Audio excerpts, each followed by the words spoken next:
Assalamualaikum warahmatullahi wabarakatuh. Perkenalkan saya Kifati Samad Mainah dengan NIM 0540186112 Prodi Sistem Informasi.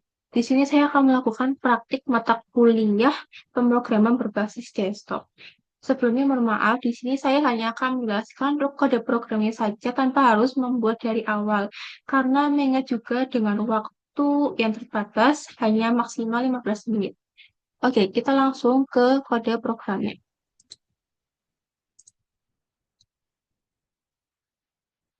Di sini saya membuat dua file Java yang bernama menu.java dan main.java. Di file menu ini, di file menu.java ini, kita membuat kelas namanya menu. Yang dimana jika di dalam soal itu kan setiap menu harus ada yang namanya nama, harga, dan kategori.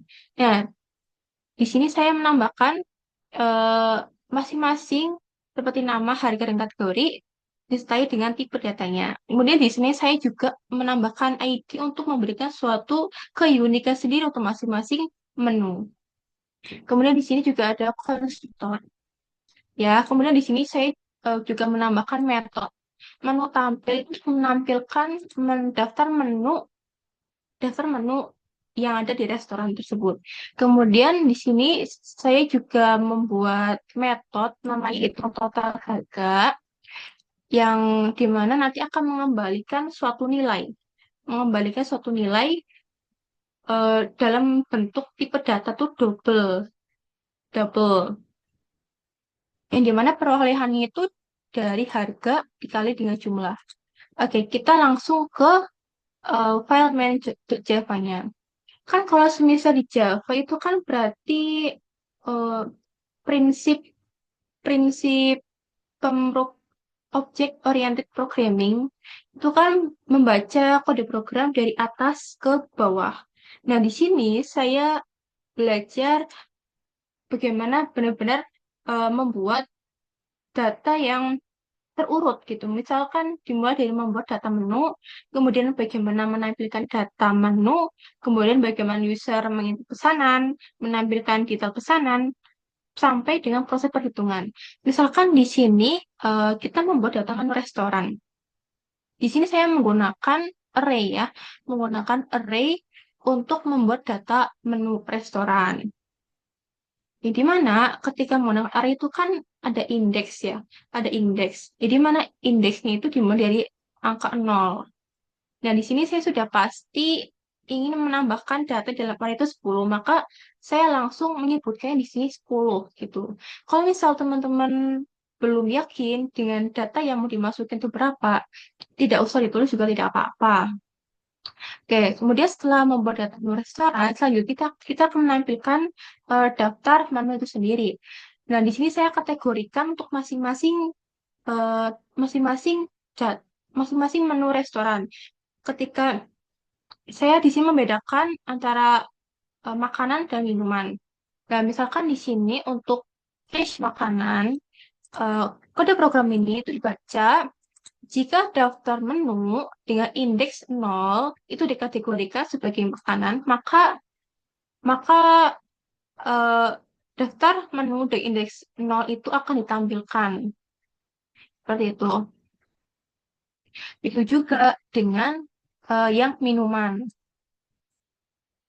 Selanjutnya, ketika daftar menu itu sudah tampil, otomatis user akan menginput pesanan. Yang dimana kondisinya di sini user hanya bisa menginput menu pesanan itu sebanyak 4 pesanan. Nah, di sini saya menambahkan kondisi yang dimana user itu tidak bisa menginput pesanan itu kurang dari 1 dan lebih dari 4. Jika hal itu terjadi, maka akan ada warning dari sistem itu sendiri. Gitu. Ini ya, kode programnya. Kemudian setelah user menginput ada beberapa menu yang ingin mereka pesan, itu juga harus menyiapkan wadah untuk menampung jumlah pesan tersebut. Nah, kita deklarasikan eh, apa ya? Kita deklarasikan nama pesanannya itu nama pesanannya menggunakan tipe data integer. Begitu juga dengan jumlahnya. Karena nanti ketika user memasukkan data, menu pertama yang ingin dipesan itu kita tidak akan menuliskan dalam bentuk string atau dalam bentuk teks. Tapi kita akan langsung menggunakan ID untuk masing-masing menu. Nah, di sini kondisi berdasarkan jumlah pesanan. Nah, di sini saya juga menambahkan ya, eh, ketika user itu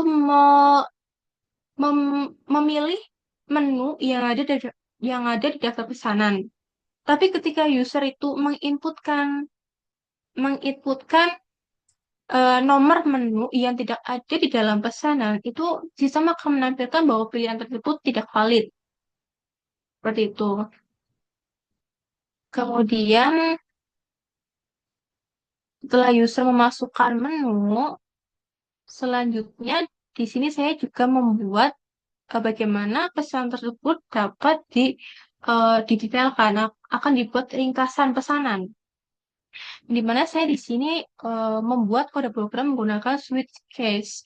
Sebenarnya ini sama aja seperti ketika kita menggunakan if else. Hanya saja menurut saya ketika menggunakan switch case itu lebih simple dan tidak terlalu memakan banyak space. Seperti itu. Misalkan di sini ketika user memasukkan ada berapa pesanan yang ingin dipesan, misalkan sebut saja dua, maka kita apa ya di data pesanan itu kita akan mencari suatu apa ya kondisi di mana untuk menampung menampung ada berapa sih pesanan yang dipesan sama user untuk kita tampilkan di detail pesanan gitu. Misalkan di sini jumlah pesannya ada dua, otomatis case yang sesuai untuk menampung dua data pesan tersebut adalah yang case nomor dua, bukan? Oke, selanjutnya setelah menampilkan detail pesanan akan menuju ke proses perhitungan. Nah, ini untuk proses hitung total biaya. Kemudian ini untuk menghitung pajak biaya pelayanan, kemudian diskon 10% jika user eh, memesan menu lebih dari 100.000. Kemudian ada juga perhitungan untuk promo beli satu gratis satu jika user itu memesan menu jika lebih dari 50.000 atau kurang dari 100.000.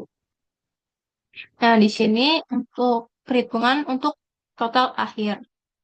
Nah, setelah menghitung total biaya menu, kemudian sistem itu akan menampilkan struk pembayaran. Struk pembayaran di sini itu belum termasuk pada perhitungan pajak biaya pelayanan, tapi ini masih masih di area yang dimana user itu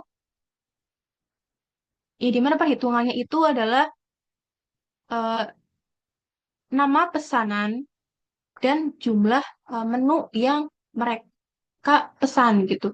Jadi belum termasuk pada perhitungan pajak dan biaya pelayanan. Nah, di sini ketika sistem itu sudah menampilkan berapa total biaya yang harus dibayar, selanjutnya baru kita masuk ke proses perhitungan selanjutnya yaitu dengan menambahkan pajak dan biaya pelayanan. Nah, ada se- di sini menggunakan struktur keputusan if, else, if. Misalkan di sini pembelian user itu dari lebih dari 100.000 atau lebih dari sama dengan 100.000, maka user itu akan mendapatkan diskon senilai 10%. Ketika tidak mendapatkan kondisi itu, maka user akan mendapatkan promo beli satu gratis satu untuk minuman. Ya di mana ketika kondisinya itu user eh, ketika pembeliannya itu kurang dari 100.000 atau di atas 50.000. Oke, kemudian di sini sistem akan menampilkan total bayar yang harus dibayarkan oleh user. Oke, kita di sini akan mencoba mendemokan kode program yang sudah dibuat.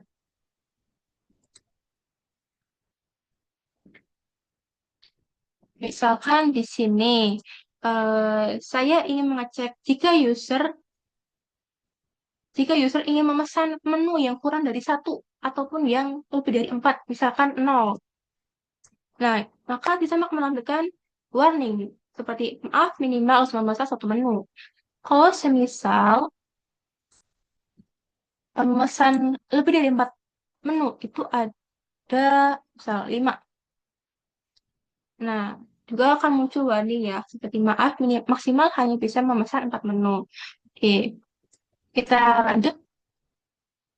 Misalkan di sini saya akan memesan hmm, tiga menu. Masukkan menu pertama. Di sini saya tidak eh, untuk memasukkan menu itu tidak dengan cara menuliskan nama menunya, tapi cukup menggunakan ID. Tinggal memanggil ID saja.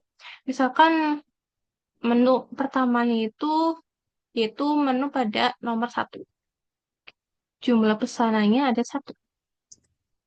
Menu kedua tiga. Satu. Kemudian satu. Nah,